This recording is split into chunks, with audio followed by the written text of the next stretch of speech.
بسم اللہ الرحمن الرحیم۔ کہتے ہیں کہ ایک شخص نے حضرت علی زین العابدین کے سامنے کسی شخص کی غیبت کی تو آپ نے فرمایا، خبردار، غیبت مت کرنا، یہ عمل ان لوگوں کی غذا ہے جو انسانوں کی صورت میں کتے ہیں۔ ایک شخص نے حضرت حسن بصری رحمۃ اللہ علیہ سے پوچھا کہ میں نے سنا ہے کہ آپ میری غیبت کیا کرتے ہیں۔ آپ نے جواب دیا کہ میری نظر میں تمہاری اتنی قدر نہیں ہے کہ مفت میں اپنی نیکیاں تمہارے حوالے کر دوں۔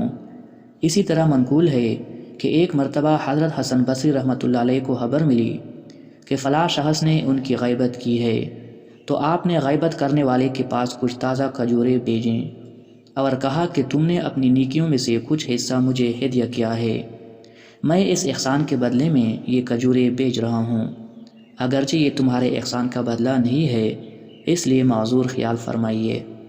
جی ناظرین، یہ تھی ہماری آج کی ویڈیو۔ اگر یہ ویڈیو آپ کو پسند آئی ہو تو اس چینل کو ضرور سبسکرائب کریں۔